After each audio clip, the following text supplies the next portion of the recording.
വളരെ മോശമായ കാര്യമാണ് ചെയ്തത്. എന്താ ചെയ്തത്? വിശ്വാസപൂർവ്വം ഒരു ജനപ്രതിനിധി കൂടിയായ ഒരു സഹപ്രവർത്തകൻ, എത്രയോ വർഷങ്ങളായിട്ട് പരിചയമുള്ള സഹപ്രവർത്തകനാണ്, അദ്ദേഹം വളരെ പേഴ്സണലായിട്ട് സംസാരിച്ച ഒരു ഓഡിയോ ക്ലിപ്പ് അവർ പുറത്തുവിട്ടിരിക്കുകയാണ്. ആ ഓഡിയോ ക്ലിപ്പില് പല ഭാഗത്തും അവർ സംസാരിച്ചത് മ്യൂട്ട് ചെയ്തിട്ടുണ്ട്. എന്ന് പിഷാരടി സംസാരിച്ചത് മാത്രമാണ് മുഴുവനായിട്ട് കൊടുത്തിട്ടുള്ളത്. അത് വളരെ മോശമായിട്ടുള്ള കാര്യമാണ്. അതൊരു ക്രൈമാണ് സത്യം പറഞ്ഞാൽ. അപ്പൊ നമ്മൾ എല്ലാവരും ഭയന്നിരിക്കുകയാണ്. ഈ വീഡിയോ അവർ പറയുന്നു, ആ ഓഡിയോയിൽ തന്നെ പറയുന്നു എല്ലാ വീഡിയോ ക്ലിപ്പും ഉണ്ട്, എല്ലാ ഓഡിയോ ക്ലിപ്പും ഉണ്ട്. അപ്പൊ സംസാരിച്ചവരുടെയൊക്കെ അതൊക്കെ ഒരു തെറ്റായ രീതിയാണ്. പ്രത്യേകിച്ച് ഒരു സംഘടനയെ നയിച്ചു കൊണ്ടുപോയ ആളാണ്. പല സാഹചര്യത്തിലും പലർക്കും സംസാരിക്കേണ്ടതായിട്ട് വന്നിട്ടുണ്ട്, അവരോട് ഉണ്ടാവും. അപ്പൊ അതൊക്കെ റെക്കോർഡ് ചെയ്ത് വെച്ചിട്ട് പിന്നീട് അത് എന്താ പറയാ ഒരു ഭീഷണി പോലെ അത് എന്റെ കയ്യിലുണ്ട് എന്ന് പറയുന്ന രീതിയും ശരിയല്ല. പിന്നെ കഴിഞ്ഞ തെരഞ്ഞെടുപ്പ് അവര് ആ വോയിസ് ക്ലിപ്പില് ഇന്നലെ പറഞ്ഞ ലാലേട്ടൻ രാജിവെച്ച സാഹചര്യം, അഡോക് കമ്മിറ്റിയെ കുറിച്ചൊക്കെ പറഞ്ഞിട്ടുണ്ട്. അപ്പൊ ലാലേട്ടൻ രാജിവെച്ച സാഹചര്യത്തെ കുറിച്ചും ആ കമ്മിറ്റിയിൽ ഉണ്ടായിരുന്ന അൻസിബ തന്നെ പറയട്ടെ. എല്ലാവർക്കും എൻ്റെ നമസ്കാരം. ഞാൻ അമ്മയിലൊരു അംഗം എന്ന നിലയിലും ഒരു വ്യക്തി എന്ന നിലയിലുമാണ് വന്ന് സംസാരിക്കുന്നത്. കാരണം ഞാൻ നിങ്ങളോട് സംസാരിക്കണമെന്ന് കുറച്ച് ദിവസങ്ങളായി ആഗ്രഹിച്ചുകൊണ്ടിരിക്കുകയാണ്. അമ്മ എന്ന് പറയുന്ന സംഘടനയിൽ ഒരുപാട് ആഗ്രഹത്തോടെ തന്നെ വന്ന ഒരാളാണ് ഞാൻ അല്ലാതെ കമ്മിറ്റികളിൽ നിന്നിട്ടുള്ള എക്സ്പീരിയൻസ് ഉള്ള ഒരാളൊന്നുമല്ല. ആ കമ്മിറ്റിയിൽ നിന്ന് ദുരനുഭവങ്ങൾ ഉണ്ടാവുക എന്ന് പറയുമ്പോൾ ഭയങ്കര വിഷമമുണ്ട്. ഇപ്പോൾ ഉഷേത്ത പറഞ്ഞൊരു കാര്യമുണ്ട്. ഈ കമ്മിറ്റിക്ക് മുന്നേ ലാലേട്ടൻ പ്രസിഡന്റ് ആയിട്ടുള്ള ഒരു കമ്മിറ്റി ഉണ്ടായിരുന്നു. ആ കമ്മിറ്റി പിന്നീട് പ്രത്യേക സാഹചര്യത്തിൽ അഡോക് കമ്മിറ്റിയായി മാറ്റേണ്ട ഒരു അവസ്ഥ വന്നിട്ടുണ്ടായിരുന്നു. അപ്പോൾ ആ അവസ്ഥ വന്നത് എല്ലാവർക്കും അറിയാവുന്ന കാര്യമാണ്. ഞങ്ങളുടെ ആ കമ്മിറ്റി മുന്നോട്ട് പോകുന്ന സമയത്ത്, ലാലേട്ടൻ പ്രസിഡന്റ് ആയിട്ടുള്ള കമ്മിറ്റി മുന്നോട്ട് പോകുന്ന സമയത്താണ് ഹേമ കമ്മിറ്റി റിപ്പോർട്ട് വരികയും അതിനെ തുടർന്ന് വളരെ പ്രശ്നങ്ങൾ രൂക്ഷമാവുകയും ചെയ്തു. അതിനിടയിൽ തന്നെ ജനറൽ സെക്രട്ടറിക്കെതിരെ വലിയ ഗുരുതരമായിട്ടുള്ള ആരോപണം വരികയും അദ്ദേഹം രാജിവെച്ച് പോവുകയും ചെയ്തു. അങ്ങനെ പ്രശ്നങ്ങൾ ഗുരുതരമായതോടെയാണ് പ്രസിഡന്റ് ആയിട്ടുള്ള ലാലേട്ടൻ ആ കമ്മിറ്റി പിരിച്ചുവിടുകയും ചെയ്തത്. അങ്ങനെ ആ കമ്മിറ്റി പിരിച്ചുവിട്ട സമയത്ത് ഇനി മുന്നോട്ട് എങ്ങനെ എന്നുള്ളൊരു ചോദ്യം വലുതായിരുന്നു. ആ ഒരു ചോദ്യത്തിന്റെ പുറത്താണ് ആ കമ്മിറ്റി തന്നെ വീണ്ടും അഡോക് കമ്മിറ്റി ആയത്. അതിന് മറ്റൊരു കാരണം കൂടെ ഉണ്ടായിരുന്നു കേട്ടോ. ആ കമ്മിറ്റി അന്ന് രാജിവെക്കുന്ന സമയത്ത് ജനറൽ ബോഡി നടക്കാൻ ഒരുപാട് മാസങ്ങൾ ബാക്കിയുണ്ടായിരുന്നു. അപ്പൊ അത്രയും മാസങ്ങൾ അമ്മയിൽ നടന്നുകൊണ്ടിരിക്കുന്ന പ്രവർത്തനങ്ങൾ മുന്നോട്ട് നീങ്ങണം. അത് നീങ്ങണം എന്നുണ്ടെങ്കിൽ അത് നോക്കി നടത്താൻ ഒരു കമ്മിറ്റി അത്യാവശ്യമായിരുന്നു എന്നുള്ളത് കൊണ്ട് മാത്രമാണ് അന്ന് ലാലേട്ടൻ പ്രസിഡന്റ് ആയിരുന്ന അതേ കമ്മിറ്റി വീണ്ടും അഡോക് കമ്മിറ്റി ആയിട്ട് മാറിയത്. ഇപ്പൊ ഞാൻ ആദ്യമായിട്ടാണ് അഡോക് കമ്മിറ്റി എന്നുള്ള പേരൊക്കെ കേൾക്കുന്നത്. എന്തായാലും അങ്ങനെ ഒരു കമ്മിറ്റി രൂപീകരിക്കപ്പെട്ടു. ആ കമ്മിറ്റിയാണ് പിന്നീട് കാര്യങ്ങൾ മുന്നോട്ട് കൊണ്ടുപോയത്. അതുപോലെ തന്നെ മറ്റൊരു ചോദ്യമായിരുന്നു സഞ്ജീവനി എങ്ങനെ അഡോക് കമ്മിറ്റിക്ക് മുന്നോട്ട് കൊണ്ടുപോകാൻ പറ്റുന്നുള്ളത്. സഞ്ജീവനി നമ്മുടെ ആ കമ്മിറ്റി രാജിവെച്ച് അഡോക് കമ്മിറ്റി ആവുന്നതിന് മുന്നേ തീരുമാനമെടുത്ത ഒരു പ്രൊജക്റ്റ് ആയിരുന്നു. അതായത് ഞാൻ തന്നെ മുന്നേ പല ഇന്റർവ്യൂകളിലും പറഞ്ഞിട്ടുണ്ട്, വിഷ്ണു ഉണ്ണികൃഷ്ണന്റെ മെഡിസിൻ പ്രൊവൈഡ് ചെയ്യുന്ന കമ്പനിയിൽ നിന്നാണ് സഞ്ജീവിനിയിലുള്ള അംഗങ്ങളായിട്ടുള്ള നമ്മുടെ ആളുകൾക്കെല്ലാം മരുന്നുകൾ എത്തുന്നത്. അപ്പോൾ സഞ്ജീവിനി പ്രവർത്തനങ്ങൾ തുടങ്ങുന്നതും സഞ്ജീവിനി തുടങ്ങാമെന്ന് തീരുമാനിക്കുന്ന സമയത്ത് ജനറൽ സെക്രട്ടറി ആയിട്ടുണ്ടായിരുന്ന സിദ്ദിഖിക്ക അവിടെ ഉണ്ടായിരുന്നു. അപ്പോൾ അങ്ങനെയാണ് വിഷ്ണു ഉണ്ണികൃഷ്ണനായിട്ട് സംസാരിക്കുന്നതും മറ്റു 3 കൊട്ടേഷൻ എടുക്കുന്നതും. അങ്ങനെ വിളിച്ച മൊത്തം കൊട്ടേഷനുകളിൽ നിന്നും ഏറ്റവും വില കുറഞ്ഞ രീതിയിൽ നമുക്ക് ഏറ്റവും നല്ല മെഡിസിൻ പ്രൊവൈഡ് ചെയ്യാം എന്ന് പറഞ്ഞുകൊണ്ട് വിഷ്ണു ഉണ്ണികൃഷ്ണന്റെ ആ ഒരു കൊട്ടേഷൻ നമ്മൾ ഏറ്റെടുക്കുകയും അങ്ങനെ സഞ്ജീവിനി പദ്ധതിയിൽ വിഷ്ണു ഉണ്ണികൃഷ്ണന്റെ കമ്പനിയെ ഉൾപ്പെടുത്തുകയും മരുന്നുകൾ കൃത്യമായി അയച്ചു കൊടുക്കുകയും ചെയ്തത്.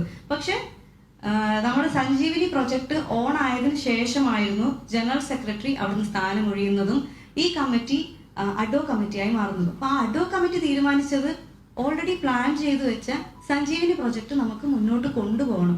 കാരണം 5000 രൂപ കൊണ്ട് മരുന്ന് ഉൾപ്പെടെ ജീവിത ചെലവ് മൊത്തം താങ്ങി നിർത്തുന്ന ഒരുപാട് മെമ്പേഴ്സ് ഉണ്ട് അമ്മയിൽ.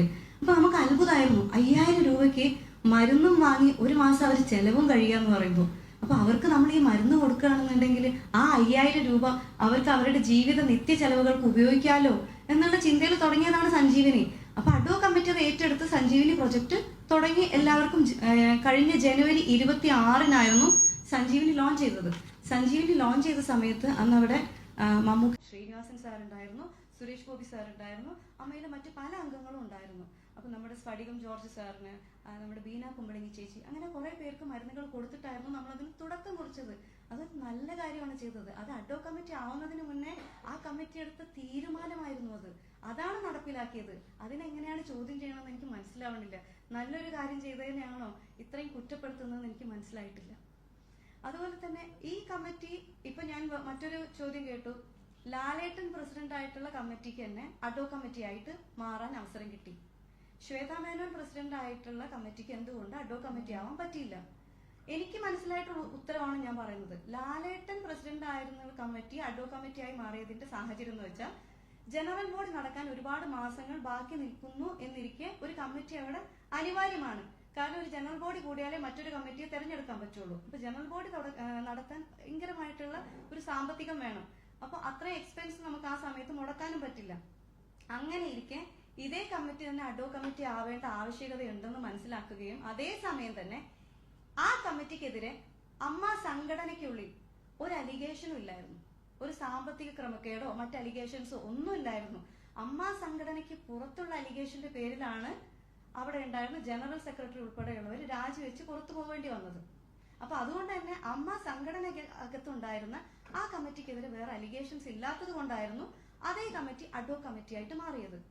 ഇപ്പൊ ഞാൻ മനസ്സിലാക്കുന്ന കാര്യം, ശ്വേത ചേച്ചി പ്രസിഡന്റ് ആയിരുന്ന ഇപ്പൊ രാജിവെച്ചു പോയ കമ്മിറ്റി, ആ കമ്മിറ്റി അഡ്വോ കമ്മിറ്റി ആക്കാത്തതിന്റെ റീസൺ എന്ന് എനിക്ക് മനസ്സിലായ കാര്യം, സാമ്പത്തിക ക്രമക്കേടിന്റെ പേരിലാണ് ശ്വേത ചേച്ചി പ്രസിഡന്റ് ആയിരുന്ന കമ്മിറ്റി താഴെ പോയത്. അവരുടെ സാമ്പത്തിക റിപ്പോർട്ട് പാസ്സായില്ല ജനറൽ ബോഡിയിൽ. അപ്പൊ സാമ്പത്തിക ക്രമക്കേട് നേരിടുന്ന ഒരു കമ്മിറ്റിയെ എങ്ങനെയാണ് അഡ്വോ കമ്മിറ്റി ആയിട്ട് മാറ്റാൻ ജനറൽ ബോഡിക്ക് തോന്നുക? ലോജിക്കലി ഒരിക്കലും ജനറൽ ബോഡി അങ്ങനെ ചിന്തിക്കില്ല. അതാണ് അന്ന് അവിടെ നടന്നിട്ടുണ്ടായിരുന്നത്. അപ്പൊ അതുകൊണ്ടാണ് ശ്വേത ചേച്ചി പ്രസിഡന്റ് ആയിരുന്ന ആ കമ്മിറ്റിയെ തന്നെ വീണ്ടും അഡ്വോ കമ്മിറ്റി ആക്കാതിരുന്നത്. ഇനി ഇതിലുള്ള വേറൊരു കാര്യം കൂടെ നമ്മൾ എടുത്തു പറയേണ്ടതാണ്. സാമ്പത്തിക ആരോപണം നേരിടുന്ന ഈ രാജിവെച്ച കമ്മിറ്റിയെ അഡ്വോ കമ്മിറ്റി ആക്കിയിട്ടില്ലെങ്കിലും ആ കമ്മിറ്റിയിൽ ഉണ്ടായിരുന്ന ഡോക്ടർ റോണി ഡേവിഡ്, ആശ അരവിന്ദ് എന്നിവരെ അഡ്വോ കമ്മിറ്റിയിൽ ഉൾപ്പെടുത്തിയിട്ടുണ്ട്. ആശ അരവിന്ദ് ചേച്ചി റിസൈൻ ചെയ്തു എന്ന് ഞാൻ അറിഞ്ഞു. പക്ഷെ റോണി ഡേവിഡ് അദ്ദേഹം ഇപ്പോഴും ഉണ്ട്. അപ്പൊ ഈ രണ്ടുപേരെയും ഈ അഡ്വോ കമ്മിറ്റിയിലേക്ക് വിളിച്ചതിനും ഒരു കാര്യമുണ്ട്. കാരണം അവരാണ് സഞ്ജീവിനി പ്രവർത്തനങ്ങൾ ഇപ്പൊ നടത്തിക്കൊണ്ടിരിക്കുന്നത്. അപ്പൊ ആ സഞ്ജീവിനി പ്രവർത്തനങ്ങൾ മുടങ്ങിപ്പോവരുത്. കാരണം ഇത്രയും പേരുടെ പ്രിസ്ക്രിപ്ഷൻസും കാര്യങ്ങളും എല്ലാം അവരുടെ കയ്യിലാണുള്ളത്. പെട്ടെന്ന് ഒരാൾക്ക് ഒരു ദിവസം വന്നത് ഏറ്റെടുത്ത് ചെയ്യാൻ പറ്റില്ല. അതുകൊണ്ടാണ് ആ പ്രവർത്തനങ്ങൾ കൃത്യമായി നടന്നു പോകണം എന്നുള്ളത് കൊണ്ടാണ് ഈ സാമ്പത്തിക ആരോപണം നേരിടുന്ന, സാമ്പത്തിക ക്രമക്കേടിന്റെ പേരിൽ താഴെ പോയ ആ കമ്മിറ്റിയിൽ നിന്ന് തന്നെ ഡോക്ടർ റോണിയെയും ആശ അരവിന്ദ് ചേച്ചിയെയും പുതിയ അഡ്വോ കമ്മിറ്റിയിലേക്ക് നിയമിച്ചത്. ഇത്രയും കാര്യങ്ങളാണ് എനിക്ക് മനസ്സിലായിട്ടുള്ളത്. ഇനി അവർ ഉന്നയിച്ച മറ്റൊരു ആരോപണം എന്ന് പറയുന്നത്, ജനറൽ ബോഡിയിൽ അവരെ ഒരുപാട് മോശമായിട്ട് പല പേരെടുത്ത് പറഞ്ഞിട്ടുണ്ട്. മായ വിശ്വനാഥ്, അതുപോലെ അഭിരാജ് സിദ്ദിഖ്, ഇവരുടെയൊക്കെ പേരെടുത്ത് പറഞ്ഞിട്ടുണ്ട്. പഹാജ, മജീദ്ക്ക, അങ്ങനെ കുറെ പേരുടെ പേര് പറഞ്ഞിട്ടുണ്ട്. അവരൊക്കെ ഒരുപാട് അശ്ലീലം പറഞ്ഞു എന്നാണ് ആ ഓഡിയോ ക്ലിപ്പിൽ അവർ ആരോപിച്ചിരിക്കുന്നത്. അങ്ങനെ അശ്ലീലം ഒന്നും പറഞ്ഞിട്ട് അവർ വന്നപ്പോൾ മുതല് അവരെ കേൾക്കാൻ ഞങ്ങൾ സ്ത്രീകൾ തയ്യാറായിരുന്നു. സ്ത്രീകൾ മുന്നിൽ നിന്ന് തന്നെ ശ്വേത എന്നെ ഉൾപ്പെടെ കുറച്ചുപേരെ കോണ്ടാക്ട് ചെയ്തിട്ടുണ്ടായിരുന്നു ജനറൽ ബോഡിക്ക് മുൻപ്. ഞങ്ങൾക്ക് ചേച്ചി സംസാരിക്കാനുണ്ട്, ഞങ്ങൾക്ക് പറയാനുണ്ട് കാര്യങ്ങൾ. അപ്പൊ ഞങ്ങൾ വിചാരിക്കുന്നത് എന്താണ്, ഈ കാലയളവിൽ അവിടെ നടന്നിട്ടുള്ള കാര്യങ്ങളെ കുറിച്ച് അവർക്ക് വിശദീകരണം ഉണ്ടാവും. അപ്പൊ ഞാനും പറഞ്ഞു, അത് ഞങ്ങൾക്ക് കേൾക്കണം, അത് സംസാരിക്കാനുള്ള ഒരു സാഹചര്യം നിങ്ങൾ ഞങ്ങളുടെ കൂടെ നിന്ന് ഉണ്ടാക്കി തരണമെന്ന്. തീർച്ചയായിട്ടും ഞങ്ങൾ നിങ്ങളുടെ കൂടെ നിൽക്കും. നിങ്ങൾ പറയുന്ന കാര്യങ്ങൾ ഞങ്ങൾ കേൾക്കും. എന്നിട്ട് നീതി എവിടെയാണ്, ശരി എവിടെയാണോ അതിന്റെ കൂടെ ഞങ്ങൾ നിൽക്കുള്ളൂ. നിങ്ങൾ പറയൂ, നിങ്ങളുടെ ഭാഗം നിങ്ങൾ ക്ലിയർ ചെയ്യൂ എന്ന് പറഞ്ഞിട്ട് തന്നെയാണ് നമ്മൾ ജനറൽ ബോഡിക്ക് മുമ്പാണ് അത് സംഭവിച്ചത്. പക്ഷെ ജനറൽ ബോഡി തുടങ്ങി ഇവർ വന്നതിന് ശേഷം അവര് ഈ കഴിഞ്ഞ കാലയളവിൽ നടന്ന ഒരു കാര്യങ്ങളും അവർ സംസാരിക്കുന്നില്ല. അവര് വന്നിട്ട് സംസാരിച്ചത് മുഴുവനും അതിനു മുൻപ് തന്നെ നേരെ നോക്കിയാൽ കീരിയും പാമ്പും പോലെ നിന്ന അംഗങ്ങളാണ്. എക്സിക്യൂട്ടീവ് കമ്മിറ്റി അംഗങ്ങളും ഭാരവാഹികളുമാണ്. അവരൊക്കെ അവിടെ വന്നു കഴിഞ്ഞപ്പോഴത്തേക്ക് അവർക്ക് ഒരു പ്രശ്നവും ഇല്ല. അവരെല്ലാവരും ഒരുമിച്ച് വേദിയിൽ നിന്ന് സന്തോഷം, നമുക്ക് സന്തോഷം, അവർ അങ്ങനെ തന്നെ ഇരിക്കണമെന്ന് തന്നെയായിരുന്നു നമ്മുടെ എല്ലാവരുടെ ആഗ്രഹം. പക്ഷെ അവിടെ വന്നതിന് ശേഷം അവർ ഭയങ്കര ആക്ടിങ് ആയിരുന്നു എല്ലാവരും. വന്നിട്ട് അവർ സംസാരിച്ചത് മുഴുവനും അവരുടെ ഭാഗം കേൾക്കാനാണ് ഈ ജനറൽ ബോഡിയിലുള്ള ആൾക്കാർ അത്രയ്ക്ക് നാണക്കെട്ടിരിക്കുകയാണ്, അമ്മയിലെ അംഗങ്ങൾ മുഴുവനും. അതിനെക്കുറിച്ച് അവരൊന്നും പറയുന്നില്ല. അവർ പറഞ്ഞത് മുഴുവനും 1500 രൂപ പെൻഷൻ നമ്മൾ കൂട്ടുകയാണ്. ഈ 1500 രൂപയല്ല, കഴിഞ്ഞ കമ്മിറ്റി 5000 കൂട്ടാനിരുന്നതാണ്. കഴിഞ്ഞ കമ്മിറ്റി ഇല്ലേ, അൻസിബൊക്കെ ഉള്ള കമ്മിറ്റി, സിദ്ദിഖൊക്കെ ഉള്ളത് 5000 കൂട്ടാനിരുന്നതാണ്. പക്ഷെ ഇവർ 1500 രൂപ കൂട്ടിത്തരാൻ പോവുകയാണ്. അതും പുറത്തുനിന്നുള്ളൊരു സ്പോൺസർ അക്കൗണ്ടാണ് അത് കൂട്ടിക്കുന്നത്. അത് കൂടാതെ തന്നെ 4 ദിവസം തായ്ലൻഡിൽ പോകുന്നു. അത്തരം കാര്യങ്ങളാണ് പറഞ്ഞുകൊണ്ടിരിക്കുന്നത്. അതിങ്ങനെ പറഞ്ഞു. അത് കഴിഞ്ഞ് കണക്ക് ശരിയല്ലാത്തൊരു കണക്ക്. അതിനു മുമ്പ് അവരുടെ കയ്യിൽ നിന്ന് കണക്കിന്റെ ഒരു പേജ് ലീക്കായിട്ടുണ്ട്. അതിൽ 60 ലക്ഷത്തിന് മേലെ കണക്കില്ലാതെ വന്നിട്ടുണ്ട്. അതിനെ കുറിച്ചൊക്കെ ബാബുരാജ് പറഞ്ഞതാണ്. അത് കാണിച്ചു കൊടുത്തിട്ടുണ്ടായിരുന്നു ബാബുരാജ്. അപ്പോഴാണ് നമ്മളെല്ലാവരും അറിയുന്നത് ഇങ്ങനെ ഒരു കണക്ക് തെറ്റി ബാബുവിന്റെ വാട്സപ്പിൽ സെക്രട്ടറിയുടെ ഭാഗത്തുനിന്ന് വന്നിട്ടുണ്ടെന്ന്. അത് കഴിഞ്ഞ് ചാർട്ടേഡ് അക്കൗണ്ടിനെ വിളിച്ചു. നമുക്ക് തന്നിരിക്കുന്ന പ്രിന്റ് ചെയ്ത് തന്ന കണക്ക് വേറെ, അവർ വായിച്ച കണക്ക് വേറെ. അപ്പോ അതൊക്കെ കൺഫ്യൂഷൻ ഉണ്ടായി. അവിടെ മൊത്തത്തിൽ എല്ലാവരും ചോദ്യം ചെയ്യാൻ തുടങ്ങി. അംഗങ്ങളാണ്. മൈക്ക് അവിടെ ആർക്കും തന്നില്ല. ഈ ജനറൽ ബോഡി നടത്തിയത് സംഘാടകരെന്ന് പറയുന്നത് ഈ എക്സിക്യൂട്ടീവ് കമ്മിറ്റിയാണ്. ആ എക്സിക്യൂട്ടീവ് കമ്മിറ്റി മൈക്ക് മാറ്റി വെച്ചിട്ട് ഇതുപോലുള്ള കോഡ്ലെസ് മൈക്ക് ഓരോരുത്തർ ചോദ്യം ചോദിക്കുമ്പോൾ ശരിക്കും പറഞ്ഞ വേദിയിൽ അങ്ങ് ദൂരെ ഇരുന്ന് ചോദിക്കുന്ന ആൾക്കാര് ഉറക്കെ തന്നെ സംസാരിക്കാനേ പറ്റുള്ളൂ. കാരണം മൈക്ക് കൊടുക്ക് മൈക്ക് എവിടെയെന്ന് ഞങ്ങൾ എല്ലാവരും ചോദിക്കുന്നുണ്ട്. മൈക്കൊന്നും കൊടുക്കുക അവർ ചോദിക്കുന്നത്. മൈക്ക് തരുന്നില്ലായിരുന്നു. ആകെ അനൂപ് ചന്ദ്രന്റെ കയ്യിൽ മാത്രം ഒരു മൈക്ക് കൊടുത്തിട്ട് അനൂപ് ചന്ദ്രൻ സൈഡിൽ ഇങ്ങനെ നിൽക്കുകയാണ്. അപ്പൊ ഇവര് ചോദിക്കുന്ന ചോദ്യങ്ങൾക്കൊന്നും മറുപടി പറയാതെ ബാബുരാജിനെ കുറിച്ച് കുറെ ആരോപണങ്ങൾ വന്നു. അപ്പൊ ബാബുരാജ് സംസാരിക്കാൻ സമയം കൊടുക്കുന്നില്ല, മറുപടി പറയാൻ സമയം കൊടുക്കുന്നില്ല. ഈ സമയം മുഴുവനും ലാലേട്ടൻ മുൻപിൽ തന്നെ ഇരിക്കുകയാണ്. ലാലേട്ടൻ ഇതെല്ലാം കണ്ടോണ്ടും കേട്ടോണ്ടും ഇരിക്കുകയാണ്. അപ്പോ ബാബുരാജിന് സമയം കൊടുക്കുന്നില്ല. അവര് സമയം കൊടുക്കാതിരുന്ന് കഴിഞ്ഞപ്പോഴത്തേക്ക് ബാബുരാജ് പറഞ്ഞു ഞാൻ ഇറങ്ങി പോവുകയാണെന്ന് പറഞ്ഞു. അപ്പൊ ബാബുരാജ് എഴുന്നേറ്റ് വന്നപ്പോ വളരെ ഷൗട്ട് ചെയ്തുകൊണ്ടാണ് പിന്നെ പ്രസിഡന്റ് അവിടെ നിന്നിട്ട് എന്താ പറയാ, എനിക്ക് ആ ഭാഷ ഇവിടെ ഉപയോഗിക്കാൻ പറ്റത്തില്ല. പച്ച മലയാളത്തിൽ പറഞ്ഞാൽ ആ ഭാഷ ഇരിക്കട അവിടെ എന്ന് പറയുന്നത് പോലെ, ഞാനാണ് പ്രസിഡന്റ്, ഞാൻ പറയുന്നത് കേൾക്കണം, ഞാൻ ഇവിടെ പറയുന്നത് കഴിഞ്ഞിട്ട് മതി. അപ്പൊ പറഞ്ഞു ബാബുരാജ് അങ്ങനെയാണെങ്കിൽ ഞാൻ ഇവിടെ നിന്ന് ഇറങ്ങിപ്പോവുകയാണെന്ന് പറഞ്ഞപ്പോ ഇവര് പറഞ്ഞത് അങ്ങനെയാണെങ്കിൽ ഇറങ്ങിപ്പോക്കോ, പുറത്ത് വണ്ടി കിടപ്പുണ്ട് എന്ന് വരെ പറഞ്ഞു അവര്. അതുപോലെ ആർക്കും സംസാരിക്കാൻ, അവർക്ക് സൈഡിൽ നിന്ന് സംസാരിക്കുന്നവരെ നേരത്തെ പ്ലാൻ ചെയ്ത് വെച്ചിട്ടുണ്ടായിരുന്നു. അവരെ കൊണ്ട് മാത്രമാണ് സംസാരിപ്പിച്ചുകൊണ്ടിരുന്നത്. അപ്പൊ ഞങ്ങൾക്ക് സംശയങ്ങളുണ്ടായി. ഓരോ കാര്യങ്ങൾക്ക് ഞങ്ങൾക്ക് കേൾക്കേണ്ട കാര്യങ്ങൾ ഇതല്ല. മല്ലിക ചേച്ചി ഉൾപ്പെടെ അവിടെ നിന്ന് ഒച്ചിട്ട് മൈക്കില്ല ആ ചേച്ചിക്ക് ഒരു മൈക്ക് കൊടുക്കുമെന്ന് ഞാൻ എത്രയോ പ്രാവശ്യം വിളിച്ചു വന്നാൽ മല്ലിക ചേച്ചിക്ക് ഒരു മൈക്ക് കൊടുക്കുക, ചേച്ചി പറയുന്നത് കേൾക്കാൻ പറ്റുന്നില്ല. അങ്ങനെ എങ്ങനെയോ ഒരു മൈക്ക് കൊടുത്തു. എക്സിക്യൂട്ടീവ് കമ്മിറ്റിയിലുള്ള സന്തോഷ് കീഴാറ്റൂരിനെ ഞങ്ങൾ വിളിച്ചു വെച്ചു, നിങ്ങൾ ആ മൈക്ക് അവിടെ പോയി. തുടക്കത്തിൽ മൈക്ക് ഉണ്ടായിരുന്നു, പിന്നെ ഒരു മൈക്ക് മാറ്റിയതാണ്. ഞങ്ങൾ ആരുമില്ല മൈക്ക് മാറ്റിയത്. സന്തോഷ് കീഴാറ്റൂര് ആ മൈക്ക് തന്നില്ല നമുക്ക്. ഇല്ല ഇപ്പൊ തരാൻ പറ്റത്തില്ല, ഉച്ചയ്ക്ക് ശേഷം ചർച്ചയ്ക്ക് ശേഷം തരാൻ പറ്റുള്ളൂ എന്ന് പറഞ്ഞു. അങ്ങനെയാണ് മൈക്ക് കൊടുക്കാതിരുന്നത്. അപ്പോ അവിടെ ആരെയും അശ്ലീലം പറഞ്ഞിട്ടില്ല. ഞങ്ങളാരും കേട്ടിട്ടില്ല അശ്ലീലം പറഞ്ഞത്. ഇനിയിപ്പോ മാലയും മായാവിശ്വനാഥുമാണ് അശ്ലീലം പറഞ്ഞതെന്ന് അവർ എടുത്തു പറഞ്ഞിട്ടുണ്ട്. അതുകൊണ്ട് അവര് പറയട്ടെ. ഒരു മൾട്ടിനാഷണൽ കമ്പനിയിൽ നിന്നും ശ്വേതയുടെ വിശ്വാസ്യതയിൽ കൊണ്ടുവരുമെന്ന് പറയുന്നത് മറ്റൊരു പ്രധാനപ്പെട്ട രാഷ്ട്രീയ പാർട്ടിയുടെ സംസ്ഥാന നേതാവാണ്. ഞങ്ങളുടെ അറിവിൽ അവർ അമ്മയുടെ മെമ്പറല്ല. അവർക്ക് അമ്മയുമായിട്ട് എന്താണ് ബന്ധം എന്ന് ഞങ്ങൾക്കറിയില്ല. ഞങ്ങൾക്ക് മൾട്ടിനാഷണൽ കമ്പനിയുടെ 15 കോടി രൂപ ആവശ്യമില്ല എന്നതാണ് ഞങ്ങളുടെ പ്രധാനപ്പെട്ട ഒരു കാര്യം.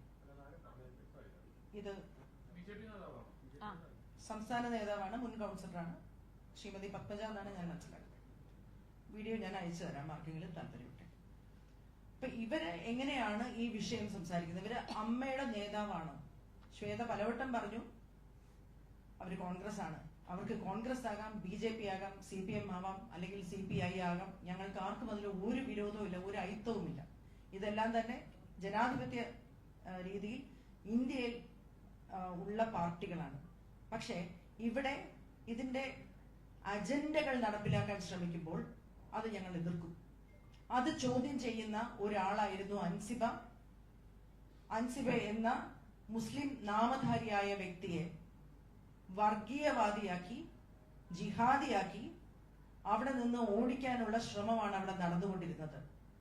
അവരെ ഹിന്ദു അമ്പലത്തിൽ നിന്നും പണം വാങ്ങിച്ചതിന്റെ പേരിൽ അവര് വർഗീയത നടപ്പിലാക്കി എന്ന് വ്യക്തിപരമായി ഓരോരുത്തരെയും വിളിച്ചു പറഞ്ഞ് അവിടെ ഒരു ധ്രുവീകരണം ഉണ്ടാക്കാൻ ശ്രമിക്കുന്നു എന്നുള്ളതിന് എനിക്ക് ആരോപണമല്ല, എന്റെ അനുഭവമാണ്. എന്നെ വിളിച്ച് എന്താണ് പലവട്ടം നിങ്ങൾ കേട്ട് കാണും, മാലാപാർവതിയാണ് ഗൂഢാലോചനയുടെ പിന്നിലെന്ന് നിങ്ങൾ പലവട്ടം കേട്ട് കാണും. എന്താണ് ആ ഗൂഢാലോചന? എന്തുകൊണ്ടാണ് ശ്വേത എനിക്ക് മൈക്ക് തരാതെ വട്ടം പിടിച്ചു നിന്നത് ജനറൽ ബോഡിയിൽ? ഞാൻ സംസാരിക്കാൻ പാടില്ല, മീഡിയ പോ എന്താണ് പറയുന്നത്? ഇത് ഞാൻ പറയുന്നത് ഇന്ന് രമേശ് പിഷാരടിയുടെ ഒരു ഫോൺ സംഭാഷണം ഒരു അജണ്ടയോടുകൂടി അവർ പുറത്തുവിട്ടതിന് ശേഷം അവർക്ക് ആ മാന്യത കൊടുക്കേണ്ടതില്ല. അതുകൊണ്ടാണ് വ്യക്തിപരമായ ഒരു സംഭാഷണം, അതിനൊരു തെളിവ് കൂടിയുണ്ട്, ഒരാൾ കൂടി ആ കോൺകോളിൽ ഉണ്ടായിരുന്നു എന്നുള്ള ധൈര്യത്തിലാണ് ഞാൻ ഇത് പറയുന്നത്. അൻസിബയുടെ വിഷയം വിളിച്ചപ്പോൾ എന്നോട് പറഞ്ഞത് അവർ 4 പേരെ കൺവേർട്ട് ചെയ്യാൻ നോക്കി. അപ്പൊ ഞാൻ പറഞ്ഞു, ശ്വേത എന്തേ സംസാരിക്കുന്നത്? അങ്ങനെ സംസാരിക്കല്ലേ, അങ്ങനെ സംസാരിക്കരുത്. അല്ല ചേച്ചി, അങ്ങനെയാണ് ഇങ്ങനെയാണ്, ഒരു പ്രൊഡക്ഷൻ കൺട്രോളർ മറ്റൊന്ന് മറിച്ചത് എന്നൊക്കെ പറഞ്ഞിട്ട് യൂഷ്വൽ ഇവരുടെ ഒരു സംഭവം തുടങ്ങി. അപ്പൊ ഞങ്ങൾ തമ്മിൽ ഒരു ചെറിയ തർക്കം ഉണ്ടാവുകയും ഞാൻ പറഞ്ഞു, ഇതൊരു സാമൂഹ്യ വിഷയമാണ്, ഇത് അമ്മയുടെ വിഷയമല്ല, ഇത് ഞാൻ പുറത്ത് പറയും നിങ്ങൾ ഇങ്ങനെ തുടങ്ങുകയാണെങ്കിൽ എന്ന് പറഞ്ഞപ്പോ എന്നോട് അവര് പറഞ്ഞത്, നിങ്ങൾ സിനിമ ഇൻഡസ്ട്രിയിൽ ഉണ്ടാവില്ല, you will be out of this industry. Chechi, I am telling you because I love you. You don't know what you are getting into. Please stay away. And I know when you decide on something, you get into this one track and you crash land. So you don't know what you are getting into. I am asking you to stop. Do not interfere in Ansiba's issue. എന്താണ് ആ വരിയുടെ അർത്ഥമെന്ന് വളരെയധികം ആലോചിച്ചതിന് ശേഷമാണ് ഈ production controller എന്ന് പറയുന്ന വ്യക്തിയെ ഞാൻ ഫോൺ ചെയ്യുന്നത്. എന്താണ് അവിടെ നടന്നതെന്ന് പറഞ്ഞപ്പോ ഒരു ഓർമ്മപ്പെടുത്തൽ വേണ്ടാതെ, ഒരു സംശയത്തിനിടയില്ലാതെ 2023 നടന്ന ഒരു സിനിമയുടെ കാര്യം അദ്ദേഹം പറയുകയാണ്. അവിടെ വെച്ച് അൻസിബ ഒരു നോമ്പെടുത്തു എന്നും അതിനോടൊപ്പം ഈ അദ്ദേഹത്തിന്റെ മകനായ അഭിനയിക്കാൻ വന്നതോ അസിസ്റ്റന്റ് ഡയറക്ടറായിട്ടോ അദ്ദേഹത്തിന്റെ സംവിധായകൻ എന്നെ വളരെയധികം മോശമായി പറയുന്നുണ്ട്, അവിടെ ഒരു നോമ്പ് തുറന്നു എന്നും. അത്രയും മാത്രം നടന്ന ഒരു കാര്യത്തിനെ 2026 ഇവരുടെ എക്സിക്യൂട്ടീവ് കമ്മിറ്റിയിലെ ഒരു വാട്സ്ആപ്പ് ചാറ്റിൽ ഭീഷണിയുടെ സ്വരത്തിൽ ഉപയോഗിച്ചത് എന്തിനാണ് ടീറ്റോ? അത് ചോദിക്കുന്ന സമയത്ത് ശ്വേത പറയുന്നത്, ചേച്ചി do you want Tini to end up in jail? അപ്പൊ ഞാൻ പറഞ്ഞു, തിഹാർ ജയിലിൽ അൻസിബ പോയാൽ കുറച്ച് പ്രശ്നമില്ലേ എന്ന് ഞാൻ തിരിച്ചു ചോദിച്ചു. അങ്ങനെ ഞങ്ങൾ തമ്മിലുണ്ടായ ഒരു തർക്കം. അന്ന് മുതലാണ് ഞാനൊരു ഗൂഢാലോചനക്കാരിയായത്. അവർക്ക് ഗൂഢാലോചനയൊന്നുമില്ല, ആലോചന നടത്തിയിട്ടുണ്ട്, തീർച്ചയായിട്ടും ഉണ്ട്. കാരണം ഇങ്ങനെ ഒരു സംഘമല്ല അമ്മയെ ഭരിക്കേണ്ടത്. ധ്രുവീകരണം നടത്തുന്ന, വർഗീയവാദം നടത്തുന്ന, മനുഷ്യരെ ഒന്നായി കാണാൻ പറ്റാത്ത, ജാതി മതങ്ങളെ ഒന്നായി കാണാൻ പറ്റാത്ത, കലാകാരന്മാരുടെ ഇടയിൽ ധ്രുവീകരണം നടത്തുന്ന ആൾക്കാരല്ല അത് ഭരിക്കേണ്ടത്. എന്റെ വിശ്വാസമാണ്. കേരളം അങ്ങനെ തന്നെയാണെന്നാണ് ഞാൻ ഇപ്പോഴും വിശ്വസിക്കുന്നത്. ആ കേരളത്തിനോട് ഒരു ഉത്തരവാദിത്വമുള്ളത് കൊണ്ട് അവിടെ നടക്കാൻ ഉദ്ദേശിക്കുന്ന കാര്യം നാളെ വരാനിരിക്കുന്ന ഒരു കേരള സ്റ്റോറിയാണ് എന്ന് മനസ്സിലായതുകൊണ്ടും അതിനെ എതിർക്കണമെന്നുള്ള ഉത്തമ വിശ്വാസത്തിലുമാണ് ഞാൻ അവിടെ പ്രതികരിച്ചത്. നാളെ നിങ്ങളൊന്ന് ആലോചിച്ച് നോക്കുക, ആ സ്ക്രിപ്റ്റ്. ഒരു സിനിമാ നടി, തട്ടമിടാത്ത, ഒരു തരത്തിലും ജാതി മതങ്ങളൊന്നുമില്ല, അമ്പലത്തിൽ വരെ പോകുന്ന ഒരു മലപ്പുറംകാരി, മുസ്ലിം, അവളവിടെ മത പരിവർത്തനം നടത്താൻ ശ്രമിക്കുന്നു എന്നൊരു കഥ ഒരു സിനിമയായിട്ട് വന്നാൽ നോർത്ത് ഇന്ത്യയിലൊക്കെ നന്നായി ഓടും. ഈ കഥയാണ് അവിടെ സൃഷ്ടിക്കപ്പെടുന്നതെന്ന് മനസ്സിലായതുകൊണ്ടാണ് ഞാൻ ഇത് വളരെയധികം എതിർത്തത്. ഇത് പറയരുതെന്നും പറയണ്ടെന്നും വിചാരിച്ച് തന്നെയാണ് ഇരുന്നത്. അത് മറ്റു കാര്യങ്ങളിലൂടെ പുറത്തു വന്നുകൊണ്ടേയിരുന്നു. കണക്കിന്റെ കാര്യമായിട്ടും അങ്ങനെയൊക്കെ. കണക്കിന്റെ കാര്യവും മറ്റു കാര്യവും ഒക്കെ അവിടെ നിൽക്കട്ടെ, അതൊക്കെ ഉണ്ട്, കണക്ക് തെറ്റ് തന്നെയാണ്. പക്ഷെ ഇത് ചോദിക്കുന്ന സമയത്ത് ഞങ്ങൾ കുറച്ചുപേര് ഈ കാര്യങ്ങളെ ഞങ്ങളെ ഏൽപ്പിക്കൂ, ഞങ്ങൾ ഇതൊക്കെ ശരിയാക്കട്ടെ, ഞങ്ങൾ കുറച്ചുപേര് ഞങ്ങൾക്ക് മാത്രമായി ഈ ഉത്തരവാദിത്തങ്ങൾ തരൂ, അൻസിബയെ പുറത്താക്കൂ. ആദ്യത്തെ ദിവസം വന്നപ്പോൾ അവരുടെ ബോഡി ലാംഗ്വേജ് അൻസിബയെ പുറത്താക്കാൻ വേണ്ടിയുള്ളതായിരുന്നു.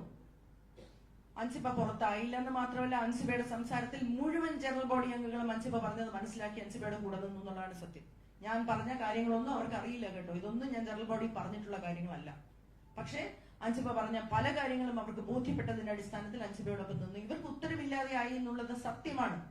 അതിന് ബാബുരാജ് ഒരു ആരോപണം മുന്നോട്ട് വെച്ചു, ഒരു പ്രത്യേക പാർട്ടിയിൽ നിന്നും 2 കോടി രൂപ വാങ്ങിയില്ലേ. ഇത് ജനറൽ ബോഡി സീരിയസ് ആയിട്ട് എടുത്ത ഒരു ആരോപണമൊന്നുമല്ല. പിറ്റേ ദിവസം ലക്ഷ്മിപ്രിയ പറയുമ്പോഴാണ് നമ്മൾ ഇത് ഇത്ര ഗൗരവം ഉണ്ടായിരുന്നു എന്ന് ആലോചിക്കുന്നത്. അപ്പൊ ഇവര് ഇറങ്ങി ഓടി അവിടുന്ന്.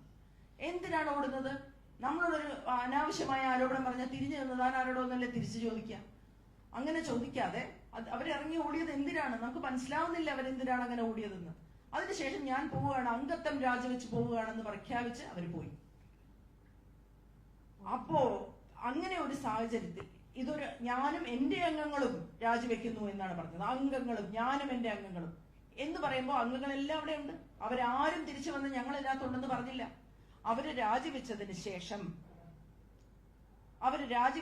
ശേഷം ജനറൽ ബോഡിയാണ് അപ്പെക്സ് ബോഡി. നിങ്ങൾക്ക് നോക്കാം, Travancore Kochi literary and scientific registration society act ആണ് പാരന്റ് ആക്ട്.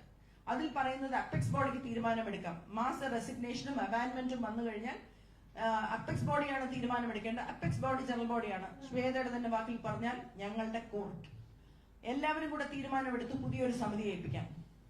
ആ സമിതിയുടെ അധ്യക്ഷനെ അല്ലെങ്കിൽ കൺവീനറിനെയാണ് ഇന്നലെ മ്ലേച്ഛമായ ഒരു ഫോൺ കോൾ ചോർത്തിക്കൊണ്ട് കോടതിയിൽ പോയി ഒഴിവാക്കിയത്. ഞങ്ങൾ കയ്യും കാലും പിടിച്ചാണ് രമേശ് പിഷാരടി അവിടെ ഇരുത്തിയത്. രമേശിന്റെ ഒരു നയം, അനുരഞ്ജനം, എല്ലാവരെയും ഒരുമിച്ച് കൊണ്ടുപോകാൻ പറ്റും ഞങ്ങൾ വിശ്വസിച്ചതിന്റെ അടിസ്ഥാനത്തിൽ. അല്ലാതെ അദ്ദേഹം അവിടെ കോൺഗ്രസ്സുകാരനാണ്, പക്ഷെ കോൺഗ്രസ് അവിടെ കളിക്കില്ല എന്ന ഉത്തമ വിശ്വാസമുണ്ട്. അതാണ് ഞാൻ നേരത്തെ പറഞ്ഞത്, ഞങ്ങൾക്ക് രാഷ്ട്രീയത്തിനോട് ഐക്യമില്ല. BJP ആയിട്ടുള്ള ആൾക്കാരുണ്ട് അവിടെ, ബഹുമാനിക്കുന്നു, ആദരിക്കുന്നു. CPM കാരുണ്ട്, ബഹുമാനിക്കുന്നു, ആദരിക്കുന്നു. പക്ഷെ ഈ വർഗീയവൽക്കരണം ബോളിവുഡിലൊക്കെ നടന്നിട്ടുള്ളത് പോലെ സിനിമ സംഘടനകളെ പിടിച്ചുകൊണ്ട് സിനിമയെ മാറ്റിക്കൊണ്ട് ഒരു നാട്ടിൽ വർഗീയവൽക്കരിക്കാൻ ശ്രമിക്കുന്ന ഈ ശ്രമത്തിനെ മുളയിലെ നുള്ളാൻ ശ്രമിച്ചു എന്നുള്ള ഗൂഢാലോചന കുറ്റമുണ്ടെങ്കിൽ അത് ഞാൻ ചെയ്തിട്ടുണ്ട്. അതിന് ഞാൻ അശ്ലീല വാക്കുകൾ ഉപയോഗിച്ചിട്ടില്ല, രൂക്ഷമായി സംസാരിച്ചിട്ടുണ്ട്. ഇതാണ് എനിക്ക് പറയാനുള്ളത്. ഞങ്ങളുടെ ചോദ്യങ്ങൾ ഞാൻ എടുക്കാം.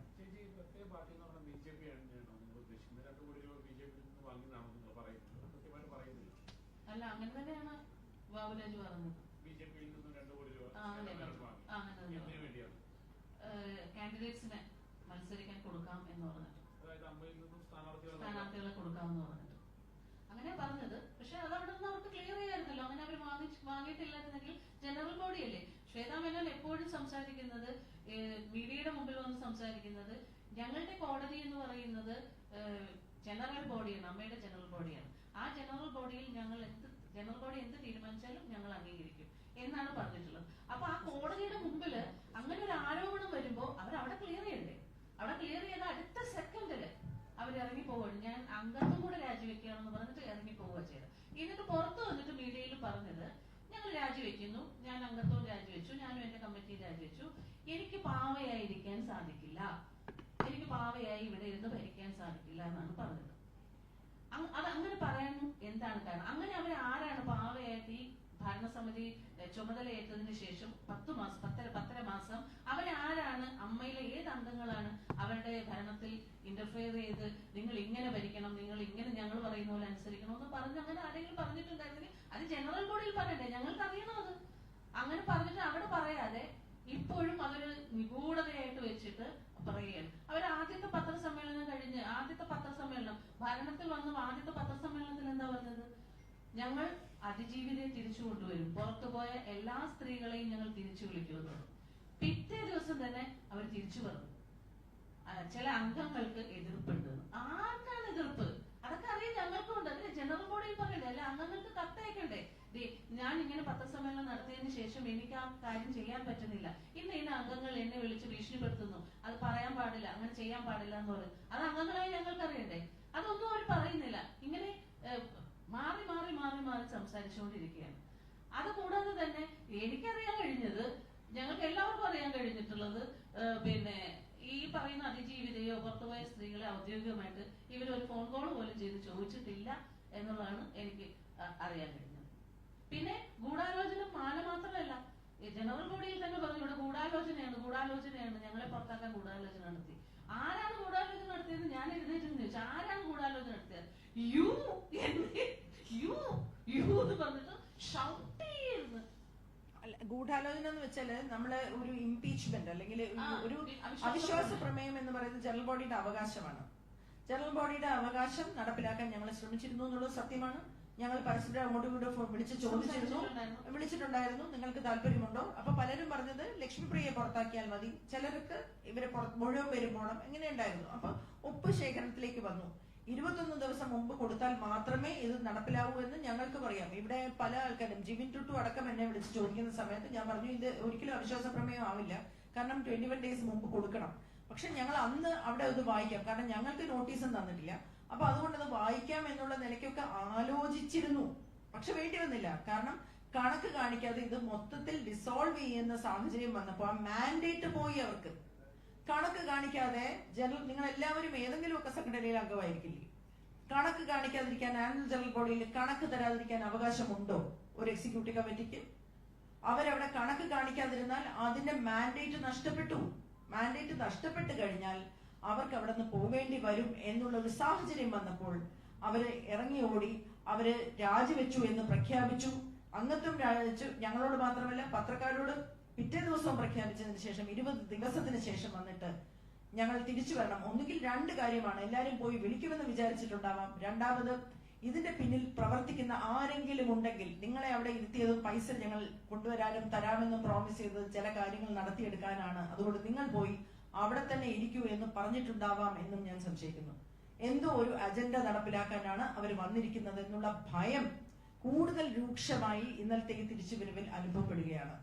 ഒരു തരത്തിലും നിങ്ങൾക്ക് എല്ലാവർക്കും അറിയാം, കേരളത്തിലെ ഈ പത്രക്കാർക്ക് അറിയാം, ശ്വേത മേനോനും കുക്കു പരമേശ്വരനും വേണ്ടി എത്രത്തോളം ഞാൻ ഫൈറ്റ് ചെയ്തിട്ടുണ്ട്. ഞാൻ ഉഷയും നല്ല ശത്രുക്കളായിട്ട് നിന്ന് ഫൈറ്റ് ചെയ്തിട്ടുണ്ട്, നല്ല പോലെ ഫൈറ്റ് ചെയ്തിട്ടുണ്ട്. പക്ഷെ ഗതികേട് കൊണ്ട് നാണം കെട്ട് ആണ് നിങ്ങളുടെ അടുത്ത് ഇപ്പോ കുറ്റബോധത്തോടെ സംസാരിക്കുന്നത്. ഇതിനല്ല അവരെ അവിടെ ഇരുത്തിയത്. തീർച്ചയായിട്ടും ഇവിടെ മനുഷ്യരെ തമ്മിൽ വിഭജിക്കാനും ഇവിടെ ജാതി പറയാനും അല്ല ഞങ്ങൾ ഇവിടെ ഇരുത്തിയത്.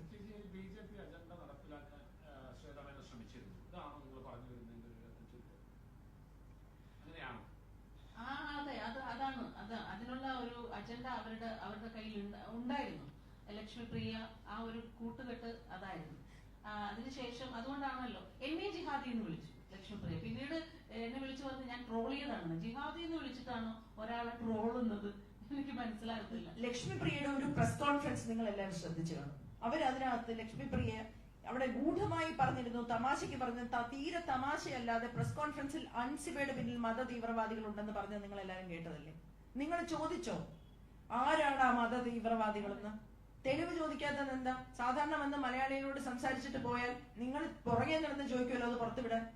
എന്താ വിടാത്തെ? എന്താ ചോദിക്കാത്തെ? എന്തുകൊണ്ടാണ് അവർ ഇപ്പോഴും അത് പറഞ്ഞിട്ട് ഇവിടെ സ്വസ്ഥമായി നടക്കാൻ സാധിക്കുന്നത്? എന്തെല്ലാം പറഞ്ഞ് വ്യക്തിപരമായി ആക്ഷേപിച്ചു.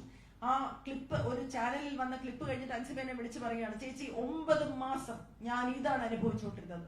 ഒരു കാര്യം പറയുമ്പോൾ, പണം വെട്ടിക്കരുതെന്ന് പറയുമ്പോൾ, എക്സിക്യൂട്ടീവ് കമ്മിറ്റിയിൽ തീരുമാനമെടുത്ത പണമേ ചെലവാക്കാവുള്ളൂ എന്ന് പറയുമ്പോൾ, തൂർത്ത് നടത്തരുതെന്ന് പറയുമ്പോൾ, ഈ പണം ഇതിനുള്ളതല്ല എന്ന് പറയുമ്പോൾ, വ്യക്തിപരമായി ഇരുന്ന് ഇതുപോലത്തെ അശ്ലീലം പറഞ്ഞ് എന്നെ മുഴുവൻ സമയം നോക്കിയും അത് കേട്ട് ചിരിച്ചുകൊണ്ടിരുന്ന കുറെ പേരെയുമാണ് ഞാൻ അവിടെ കണ്ടത്. ചേച്ചി ഇതാണ് ഞാൻ അനുഭവിച്ചത് എന്ന് പറയുക.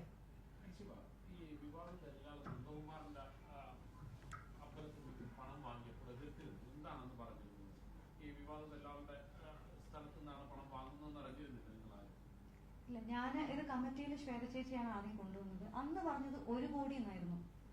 അത് എഗ്രിമെന്റ് ആയപ്പോൾ 75 ലക്ഷമായി മാറി. 25 ലക്ഷം എവിടെ പോയി എന്ന് എനിക്ക് അറിഞ്ഞു. എഗ്രിമെന്റ് ആയപ്പോൾ 75 ലക്ഷമായി. പക്ഷെ ഈ ഒരു കാര്യം കൊണ്ടുവന്നപ്പോഴേ ഞാൻ എതിർത്തു.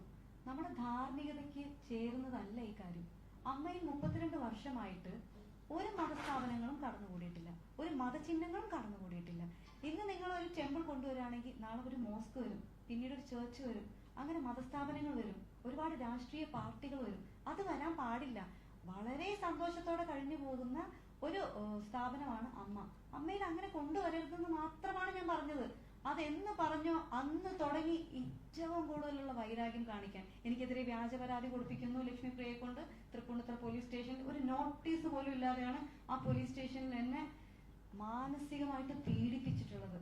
അതിന്റെ കേസ് ഞാൻ കൊടുത്തിട്ട് അതിന് FIR ഇടാൻ തയ്യാറല്ല. പക്ഷെ എനിക്കെതിരെ FIR ഇല്ലാത്ത ഒരു കാര്യത്തിന് ഒരു നോട്ടീസ് പോലും ഇല്ലാതെ എന്നെ വിളിച്ചു വരുത്തി 3 മണിക്കൂർ എന്നെ ഹരാസ് ചെയ്യാൻ പോലീസുകാർക്ക് കഴിയുമായിരുന്നു. അതിനുശേഷം ഞാൻ ടിനി ടോമിനെതിരെ പരാതി കൊടുത്തു. FIR ഇട്ടില്ല. കടവന്ത്ര പോലീസ് സ്റ്റേഷനിലാണ് ഞാൻ പോയിട്ട് പരാതി കൊടുത്തത്.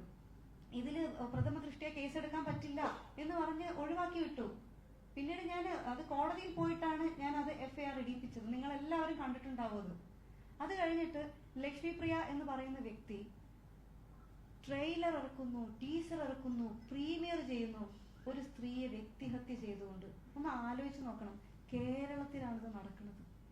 ഞാൻ അന്ന് അതിയായി വിഷമിച്ചിട്ട് ഞാൻ എല്ലാരെയും വിളിച്ച് സംസാരിച്ചു. ഇത് എങ്ങനെയാണ് ഇവർക്ക് ചെയ്യാൻ പറ്റുന്നത്? കേരളത്തിലാണ്, അതായത് ഭീഷണിയുടെ സ്വരത്തിലാണ് ആദ്യം ട്രെയിലർ ഇടുന്നത്. ട്രെയിലറിൽ ഒരു പോർഷൻ കട്ട് ചെയ്ത് കാണിക്കുന്നു, എന്നിട്ട് അതേ ചാനൽ ക്യാൻ എന്ന് പറഞ്ഞ ചാനലിൽ എഴുതി കാണിക്കുകയാണ് ഇതിന്റെ ഒന്നാം ഭാഗം നാളെ 4 മണിക്ക് ടെലികാസ്റ്റ് ചെയ്യുന്നതായിരിക്കും, 2ാം ഭാഗം അതിന്റെ നെക്സ്റ്റ് ദിവസം ഇടുന്നതായിരിക്കും. എന്ത് മ്ലേച്ഛകരമായിട്ടുള്ള കാര്യമാണ് കേരളത്തിൽ നടക്കുന്നത്. അപ്പൊ ഞാൻ ആലോചിക്കുകയാണ്, ഇങ്ങനെ പറയാൻ അവസരം കേരളത്തിൽ എന്നുണ്ടെങ്കിൽ എത്രയോ പേര് ആണ് ഇവിടെ അനുഭവിക്കാൻ പോകുന്നത്, എത്രയോ ആത്മഹത്യകൾ നമ്മൾ കാണേണ്ടി വരും. കാരണം ഇത്തരത്തില് വ്യക്തിഹത്യ ചെയ്യാൻ പറ്റുന്ന ഒരു സംസ്ഥാനമായിട്ട് എങ്ങനെയാണ് കേരളം മാറുന്നതെന്ന് എനിക്ക് മനസ്സിലാവുന്നില്ല. ഞാൻ അതിനെതിരെ പാലാരിവട്ടം സ്റ്റേഷനിൽ പരാതി കൊടുത്തു. ആ പരാതി ഇപ്പോഴും എടുത്തിട്ടില്ല. അപ്പൊ ഞാൻ ആലോചിക്കുകയാണ്, ലക്ഷ്മിപ്രിയ എന്ന് പറയുന്ന വ്യക്തിക്ക് ഇത്രത്തോളം സ്വാധീനമുണ്ടോ? ഞാൻ കൊടുത്ത പരാതി, ഞാൻ പാലാരിവട്ടം സ്റ്റേഷനിൽ പരാതി കൊടുത്തതിന് ശേഷം ഞാൻ എന്റെ കുറച്ച് മാധ്യമ സുഹൃത്തുക്കളെ അറിയിച്ചിട്ടുണ്ടായിരുന്നു, ഞാൻ പാലാരിവട്ടം സ്റ്റേഷനിൽ പരാതി കൊടുത്തിട്ടുണ്ട് വ്യക്തിഹത്യക്കെതിരെ എന്ന്. അങ്ങനെ കുറച്ച് മാധ്യമ സുഹൃത്തുക്കൾ പാലാരിവട്ടം പോലീസ് സ്റ്റേഷനിൽ വിളിച്ചു ചോദിച്ചപ്പോ അവിടുന്ന് പറഞ്ഞത് അങ്ങനെ ഒരു പരാതി അവർ കണ്ടിട്ടില്ല എന്നാണ്. അതിനുശേഷം ഞാൻ നമ്മുടെ ആഭ്യന്തരമന്ത്രി രമേശ് ചെന്നിത്തല സാറിന്റെ നമ്പർ കണ്ടുപിടിച്ച് അദ്ദേഹത്തെ വിളിച്ചു. ഞാനൊരു 15 or 20 തവണ ഞാൻ റിങ് ചെയ്തിട്ടാണ് വിളിച്ചത്. കാരണം എനിക്ക് എങ്ങനെയെങ്കിലും അദ്ദേഹത്തോട് സംസാരിക്കണമെന്ന് അത്രയ്ക്ക് ഞാൻ ആഗ്രഹിച്ചിട്ടാണ് ഞാൻ വിളിച്ചിട്ട് ഞാൻ അദ്ദേഹത്തോട് സംസാരിച്ചപ്പോൾ അദ്ദേഹം എന്നോട് ചോദിച്ചു FIR ഇട്ടിട്ടില്ലേ എന്ന് ചോദിച്ചു. ഞാൻ പറഞ്ഞു ഇട്ടിട്ടില്ല എന്ന് പറഞ്ഞു. അപ്പോ രമേശ് ചെന്നിത്തല സാർ പറഞ്ഞു ഞാൻ വിളിച്ച് സംസാരിക്കാം. അദ്ദേഹത്തിന്റെ ഫോൺ കട്ട് ചെയ്ത് ഒരു 5 മിനിറ്റിന് ശേഷം എന്നെ പാലാരിവട്ടം സ്റ്റേഷനിൽ നിന്ന് എന്നെ വിളിക്കുകയാണ്. എന്നെ CI വിളിച്ചിട്ട് പറഞ്ഞു എന്റെ പേര്, വയസ്സ്, കാര്യങ്ങളെല്ലാം എഴുതിയെടുത്തു, അക്നോളജ്മെന്റ് അയച്ചിട്ടുണ്ട്. ഞാൻ പരാതി കൊടുത്തതില്ല. അപ്പൊ ഞാൻ ചോദിച്ചു FIR ഇടുന്നില്ലേ സാർ? അല്ല, അത് ഞങ്ങൾ 14 ദിവസം ഒന്ന് പ്രിലിമിനറി എൻക്വയറി നടത്തണമെന്ന്. ഒരു പെൺകുട്ടിക്കെതിരെ സ്ലട്ട് ഷേമിങ്ങിന്റെ ഏറ്റവും മാക്സിമം ആണ് ട്രെയിലറും ടീസറും പ്രീമിയറും അടക്കം ചെയ്തു വെച്ചിരിക്കുന്നത്. എന്നിട്ടാണ് പോലീസുകാർ പറയുന്നത് ഇത് പ്രിലിമിനറി എൻക്വയറി നടത്തണമെന്ന്. പ്രഥമ ദൃഷ്ടിയ തന്നെ കേസുണ്ട്. FIR ഇട്ടാൽ എന്താണ് കുഴപ്പം? FIR ഇട്ടിട്ട് കഴമ്പില്ലെങ്കിൽ അത് കളയാലോ. പക്ഷെ പ്രിലിമിനറി എൻക്വയറി മാത്രമാക്കുന്നത് എങ്ങനെയാണെന്ന് എനിക്ക് മനസ്സിലായില്ല. ഒരു സ്റ്റേറ്റിന്റെ ആഭ്യന്തരമന്ത്രി വിളിച്ചു പറഞ്ഞിട്ട് പോലും FIR ഇടാൻ പറ്റാത്ത പോലീസ് സ്റ്റേഷനാണോ കേരളത്തിലുള്ളത്? അപ്പൊ നമ്മൾ ആലോചിക്കേണ്ടിയിരിക്കുന്നു, കേരളത്തിലുള്ള പോലീസ് സ്റ്റേഷനുകൾ എല്ലാം ഇങ്ങനെയാണോ ഇങ്ങനെയല്ലേ എന്ന് നമ്മൾ തീർച്ചയായിട്ടും അറിയണം. അപ്പൊ ഓപ്പറേഷൻ തൂഫാൻ നടക്കുന്നുണ്ട്. എനിക്ക് ആഭ്യന്തരമന്ത്രിയോടുള്ള റിക്വസ്റ്റ് ആണ്, ഓപ്പറേഷൻ തൂഫാനോടൊപ്പം തന്നെ ചെയ്യേണ്ട ഒരു പ്രധാന കാര്യമാണ് സാധാരണക്കാര് പോലീസ് സ്റ്റേഷനിൽ പരാതിയുമായിട്ട് വരുന്ന സമയത്ത് ആ പരാതി എടുക്കുന്നുണ്ടോ, അല്ലെങ്കിൽ പരാതിക്കാർക്ക് സ്വാധീനവും പണവും ഒന്നും ഇല്ലാന്നുണ്ടെങ്കിൽ അവരുടെ പരാതി എടുക്കില്ലേ? ആരോപണ വിധേയരായിട്ടുള്ളവരെ സഹായിക്കാനാണോ പോലീസ് സ്റ്റേഷൻ പ്രവർത്തിക്കുന്നത് എന്നുള്ളത് ഓപ്പറേഷൻ തൂഫാനോടൊപ്പം തന്നെ അല്ലെങ്കിൽ അതിന് മുകളിൽ പ്രാധാന്യം അർഹിക്കുന്ന ഒരു കാര്യമാണ്. അത് തീർച്ചയായിട്ടും ആഭ്യന്തരമന്ത്രി തീർച്ചയായിട്ടും ശ്രദ്ധിക്കേണ്ട കാര്യമാണ്. ഓപ്പറേഷൻ തൂഫാനോടൊപ്പം എല്ലാ പോലീസ് സ്റ്റേഷനുകളിലും കൃത്യമായിട്ട് കേസ് എടുക്കുന്നുണ്ടോ, കേസ് രജിസ്റ്റർ ചെയ്യുന്നുണ്ടോ, പരാതിയുമായിട്ട് വരുന്ന സ്ത്രീകളെ അപമാനിക്കുന്നുണ്ടോ എന്നുള്ള കാര്യം വ്യക്തത വരുത്തേണ്ടതാണ്, അത് അന്വേഷിക്കേണ്ടതാണ്. ആഭ്യന്തരമന്ത്രി വിളിച്ചു പറഞ്ഞാൽ പോലും കേൾക്കാത്ത പോലീസാണോ ഇവിടെ ഉള്ളത് എന്നുള്ളത് അത്ഭുതപ്പെടുത്തുന്ന കാര്യമാണ്, ഭയപ്പെടുത്തുന്ന കാര്യമാണ്. ഞാൻ ഇതേ വിഷയം തൃക്കാക്കര മണ്ഡലത്തിലെ MLA ആയിട്ടുള്ള ഉമാ തോമസ് മാമുമായിട്ട് സംസാരിച്ചു.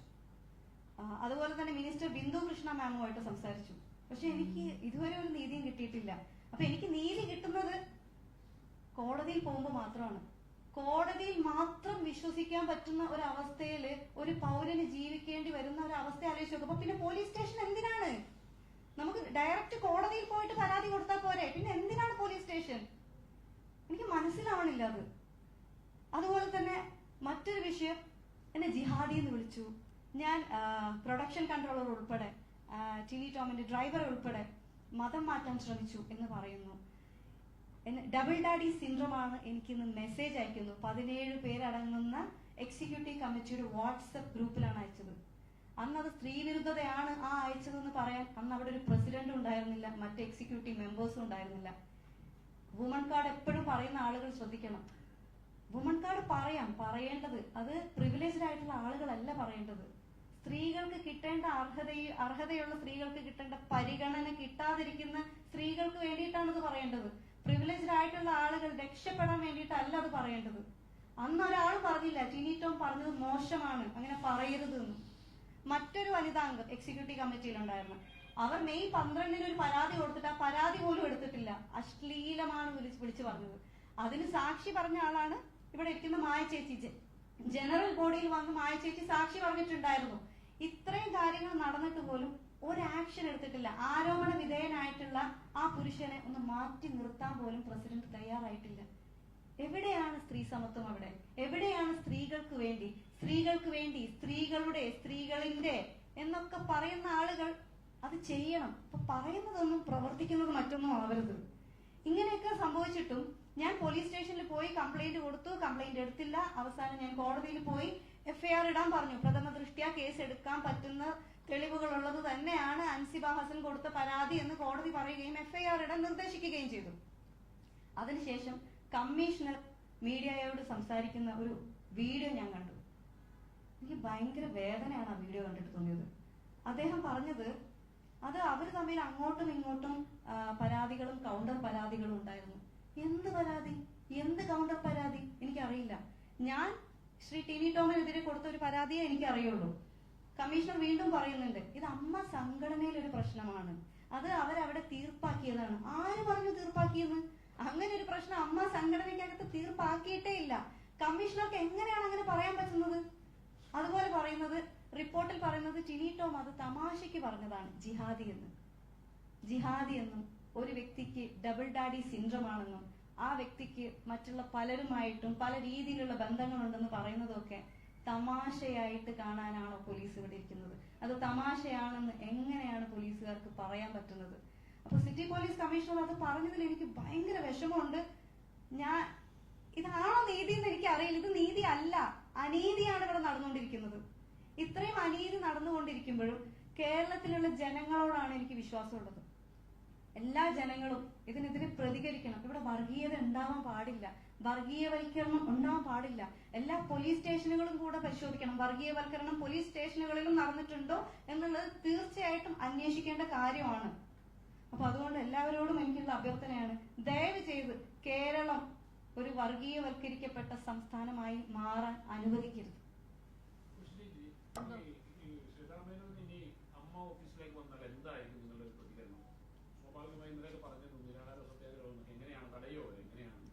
തീർച്ചയായിട്ടും ഞങ്ങൾ ആലോചിച്ച് തീരുമാനിക്കും. ഞങ്ങള് അങ്ങനെ തന്നെയാണ് തീരുമാനിച്ചിരിക്കുന്നത്. ഇപ്പോ ഞങ്ങള് എല്ലാവരും അതിന് തയ്യാറാണ്. ഇപ്പൊ ഇവിടെ ഉള്ളവര് ബാക്കിയുള്ളവരുമായിട്ട് ബന്ധപ്പെടും. അവരിനി ഓഫീസിൽ വരുമെന്ന് എനിക്ക് തോന്നുന്നില്ല. അല്ല, കോടതി വിധി ഉണ്ടെങ്കിൽ കോടതി വിധിയുമായിട്ട് വരികയാണെങ്കിൽ നമുക്കത് വേറെ പോലെ ആയിരിക്കും. എന്ന് വെച്ചാൽ നമ്മൾ അങ്ങനെ കോടതി വിധിയായിട്ട് വരികയാണെങ്കിൽ ഞങ്ങൾ ആരും എതിർക്കാൻ പോകില്ല. ഇല്ലില്ല, അങ്ങനെയല്ല. രമേശ് പിഷാരടിയെ മാത്രം മാറ്റി നിർത്തിക്കൊണ്ടാണ് ആ വിധി. നിങ്ങളുടെ ഇന്നലത്തെ വാർത്ത ഇല്ല. രമേശ് പിഷാരടിക്ക് കൺവീനർ സ്ഥാനത്ത് നിന്ന് തുടരാനുള്ള അർഹത മാറ്റിയെന്ന് മാത്രമേ ഉള്ളൂ. ഡോ കമ്മിറ്റി അങ്ങനെ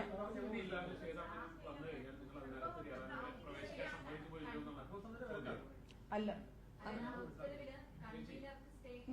കൺവീനർക്ക് സ്റ്റേ. അതായത് ഒന്നാമത്തെ കാര്യം, ഈ അഡ്ഹോ കമ്മിറ്റി എന്ന് പറയുമ്പോൾ എല്ലാ മെമ്പേഴ്സും ഒരുപോലെയാണ്. അവിടെ പ്രസിഡന്റ് പോയാൽ ബാക്കിയുള്ളവർ പോയി അർത്ഥമില്ല. കൺവീനർക്ക് മാത്രമാണ് സ്റ്റേ. അപ്പൊ പുള്ളി രാജിവെച്ച കഴിഞ്ഞ പ്രശ്നം.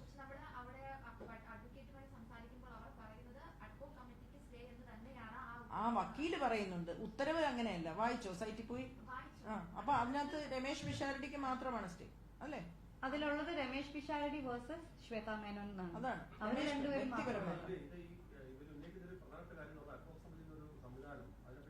അതെ, ഞാനതാ പറഞ്ഞത്. അഡ്ഹോ കമ്മിറ്റി എന്നൊരു സംവിധാനം ജനറൽ ബോഡി നമ്മുടെ ബൈലോയിൽ ഇല്ല എന്ന് തന്നെ ഇരിക്കട്ടെ. ഇല്ല, ശരി. പക്ഷെ ഒരു അസാധാരണ സിറ്റുവേഷൻ ഉണ്ടായി. അവര് മാസ് റിസൈൻ ചെയ്തു, അവരെ അബാൻഡൻ ചെയ്തു ഭരണസമിതിയിൽ വെച്ച്. റെസിഗ്നേഷൻ ഉറപ്പാക്കേണ്ടത് മിനിറ്റ്സ് ജനറൽ ബോഡി പറഞ്ഞാൽ മതി. ജനറൽ ബോഡി അപ്പെക്സ് ബോഡിയാണ്. അല്ല, രേഖാമൂലം വേണം എന്ന് പറഞ്ഞാൽ മിനിറ്റ്സ് ബുക്ക് അവരുടെയിലാണ്. അവർ എഴുതാൻ തയ്യാറല്ല, മിനിറ്റ്സ് ബുക്ക് തരാൻ തയ്യാറല്ല, ഒന്നും തരാൻ തയ്യാറല്ല. ഇത് ഞങ്ങൾ ആരും ഇവര് രാജിവെക്കുന്നു വിചാരിച്ച് തുടങ്ങിയ ഒരു സംഭവം അല്ലല്ലോ. ഇത് മിനിറ്റ്സ് ബുക്ക് തരാതെ അവർ വീട്ടിൽ കൊണ്ടുവച്ചേക്കുന്നത് കാണുന്നില്ല എന്നൊക്കെ പറയുന്നത്. താക്കോല് കാണുന്നില്ല, മിനിറ്റ്സ് ബുക്ക് കാണുന്നില്ല. എന്ത് ഉത്തരവാദിത്തമാണെന്ന് എനിക്ക് മനസ്സിലാവുന്നില്ല. ഇതൊക്കെ നമ്മള് എന്താ പറയാ, ഒരു അങ്ങോട്ടും ഇങ്ങോട്ടും ഒരു സംഘടനയിൽ ഇരിക്കുമ്പോഴത്തേക്ക് ഇത് കുട്ടികളെയല്ല, കുട്ടികൾ പറയുന്നത് പോലെ അത് ചെയ്യേണ്ടത് ഇപ്പൊ ഭാരവാഹികളല്ലേ, ജനറൽ സെക്രട്ടറി അല്ലേ, അവരുടെ കയ്യിലാണല്ലോ ഇരിക്കുന്നത്. അത് തരാൻ തയ്യാറാവുന്ന അവര് അമ്മയുടെ ഓഫീസിലും വെക്കാതെ ഒരു വീട്ടിൽ കൊണ്ടുപോയി ചോദിച്ചപ്പോ തരൂല എന്ന്. മിനിറ്റ്സ് ബുക്ക് തരില്ല, വീഡിയോ തരില്ല. അവരെല്ലാം പോയി.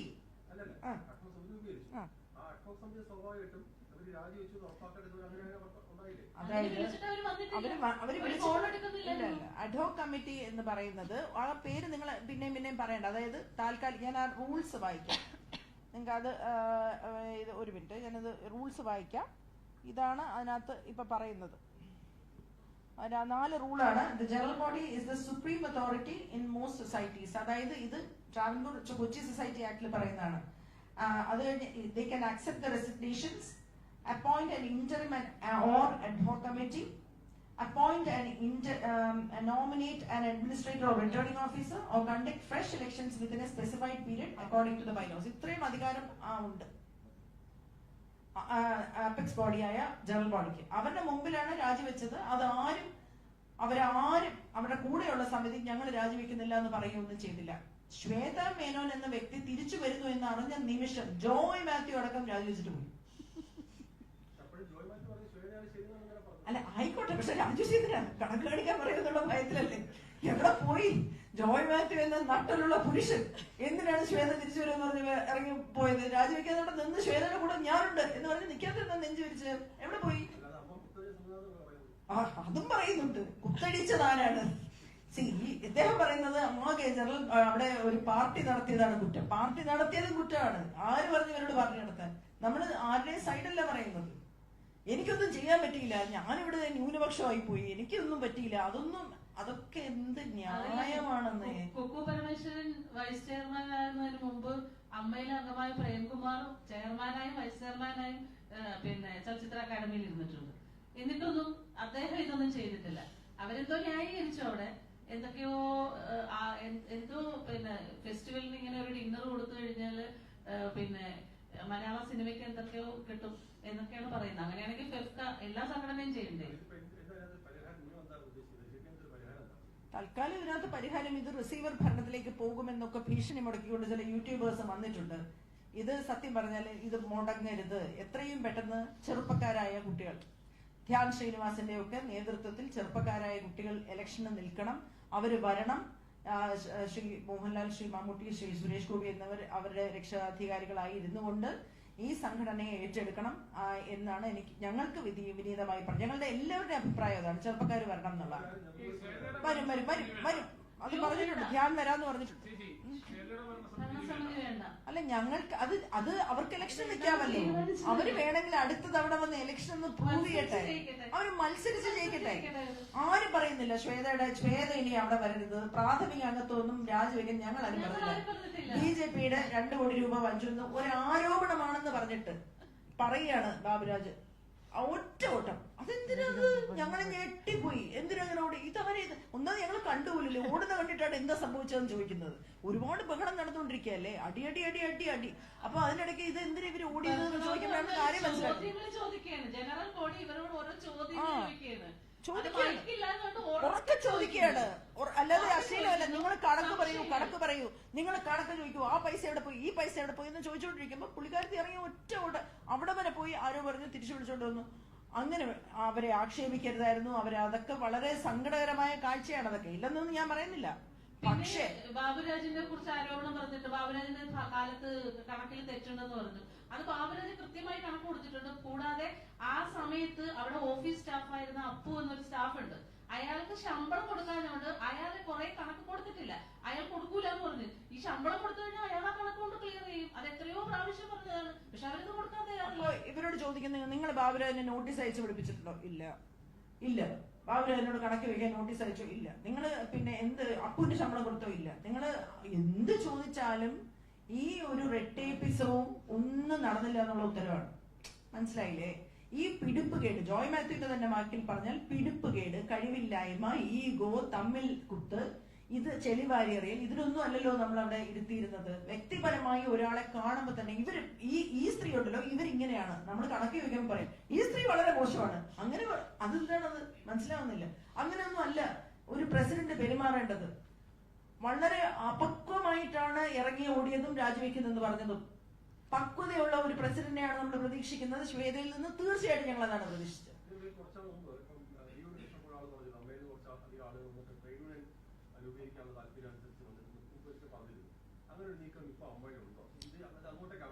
അറിയില്ല, ഞങ്ങൾക്കറിയില്ല അത് അങ്ങനെയുള്ള. ഞങ്ങൾക്ക് ഇന്ന് ഭാവി പരിപാടി, ഞങ്ങളെ ഈ അമ്മ എന്ന് പറയുന്ന സംഘടനയില് ഇപ്പൊ വേണു മച്ചാണെന്ന് പറയുന്ന വ്യക്തി ഇന്ന് രാവിലെയും കൂടെ പറഞ്ഞു, ചേച്ചി ഇത് ഞങ്ങൾക്ക് ഇതാണ് ഞങ്ങളുടെ ആശ്രയം, ഇത് നിൽക്കാതെ നോക്കണം. ഞങ്ങൾക്ക് ഇപ്പോഴും പ്രസിഡന്റായ ശ്വേതയോടും അവരുടെ ഗ്രൂപ്പിലുള്ളവരോടും ഉള്ള അപേക്ഷ, നിങ്ങളുടെ ഈഗോയ്ക്കും നിങ്ങളുടെ ജയത്തിനും വേണ്ടി നിങ്ങൾ നിൽക്കാതെ ഇത് അടുത്ത ഇലക്ഷനിലേക്ക് പോകട്ടെ, എന്നിട്ട് നിങ്ങൾ തന്നെ മത്സരിച്ച് ജയിക്കാൻ പറ്റുമെങ്കിൽ ജയിച്ചു വരൂ എന്നാണ്.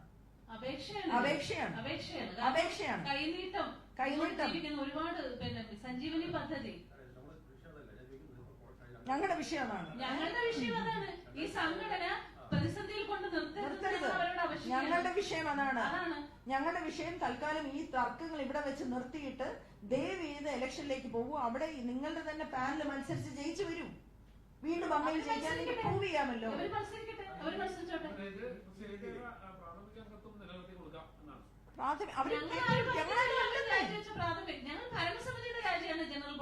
ഞങ്ങൾ ഭരണസമിതിയുടെ രാജിയാണ് ആവശ്യപ്പെട്ടത്. അവരെ കുറിച്ചൊരു ആരോപണം പറഞ്ഞപ്പോൾ അത് ക്ലിയർ ചെയ്യാതെ അവർ സ്വന്തം ഇഷ്ടപ്രകാരം ഞാൻ രാജിവെച്ചു പോവുകയാണ്. ഒരു വാക്കുപോലും ജനറൽ ബോഡിയോട് വിശദീകരിക്കാൻ തയ്യാറാതെ ഇറങ്ങി പോവുകയാണ് ചെയ്തത്.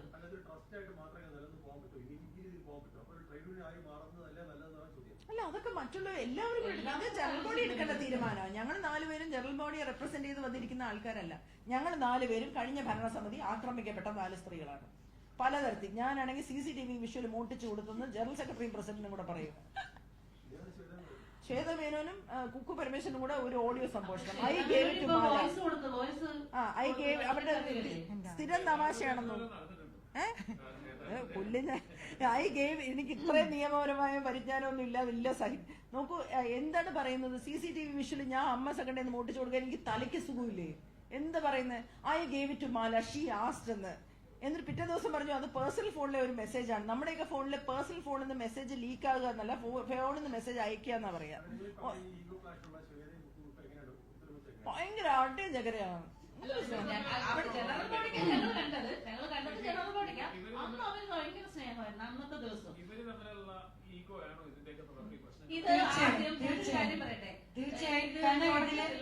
ഇവര് തമ്മിലൊരു അച്ചടക്കമില്ല, പിന്നെ പരസ്പര വിശ്വാസമല്ല, പരസ്പര സ്നേഹമല്ല. ഈ അൻസീഫ് ഒഴിച്ച് ബാക്കി 16 പേർക്കും പരസ്പര വിശ്വാസവും സ്നേഹവും ഒന്നുമില്ല. അച്ചടക്കം എന്ന് പറഞ്ഞാൽ 7 അയലത്തൂടെ പോയിട്ടില്ല. കാരണം ഞങ്ങൾ അശ്ലീലം പറഞ്ഞെന്നല്ലേ പറഞ്ഞ വുമൺ കാർഡ് കളിക്കല്ലേ എന്ന് പറഞ്ഞതിന് എങ്ങനെയാണ് ഞാനും മാല പാർവതി അശ്ലീം പറയുന്നത്?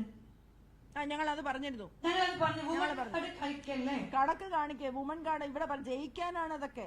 പിന്നെ അത് മാത്രമല്ല, എന്റെ ആയുസ് കുറയുന്ന ശ്വേതാ മേനൻ എനിക്കൊരു വോയിസ് മെസ്സേജ് അയച്ചു, എന്റെ ആയുസ് കുറഞ്ഞുകൊണ്ടിരിക്കുകയാണെന്ന്. ഞാൻ എനിക്ക് വേണമെങ്കിൽ ഇപ്പൊ ശ്വേത ചേച്ചിയെ പോലെ തന്നെ അത് മീഡിയയിൽ വേണമെങ്കിൽ കൊടുക്കാം. എന്റെ ആയുസ് കുറഞ്ഞുകൊണ്ടിരിക്കും. അപ്പൊ ഞാനത് ആ സമയത്തും പറഞ്ഞു, ഇത് പറഞ്ഞാണ് അശ്ലീലമാണോ? പിന്നെ ഇതേമാതിരി തന്നെ ഫെബ്രുവരി 13 അമ്മ കുടുംബ സംഗമത്തിന്റെ റിഹേഴ്സൽ ക്യാമ്പില് ടിനി ടോം ചേട്ടൻ നീന കുറുപ്പ് ചേച്ചിയെ അശ്ലീലമായ ചീത്ത, അറയ്ക്കുന്ന ചീത്ത, അതും കൈ മുഷ്ടി ചുരുട്ടിക്കൊണ്ട് അവർ അടിക്കുന്ന, ഞാനാണ് നീന ചേച്ചിയെ ബാക്കിൽ നിന്ന് പിടിച്ചു വലിച്ചത്. 2 നടന്മാര് ടിനി ചേട്ടനെ പിടിച്ചു വലിക്കുകയായിരുന്നു. ഇത് നീന ചേച്ചി വളരെ കരഞ്ഞോണ്ട് നമ്മുടെ പ്രസിഡന്റ് ശ്വേത ചേച്ചിയോട് പറഞ്ഞപ്പോ ശ്വേത ചേച്ചി എന്താ പറയുക, അശ്ലീലത്തിന് ഇതാണ് അശ്ലീലം, അതിന് വിമൺ കാർഡ് ഇറക്കുന്ന ശ്വേത ചേച്ചി എന്തുകൊണ്ട് നീന ചേച്ചിക്കും അൻസുബെ പോലെയുള്ള സ്ത്രീക്കും ഒരു സപ്പോർട്ട് കൊടുക്കാതെ ടിനി ടോമിന് എന്തിനാണ് സപ്പോർട്ട് കൊടുത്തത്? അത് പല പ്രാവശ്യം നീന ചേച്ചി ട്രോമയിൽ പോയിട്ടുണ്ട്.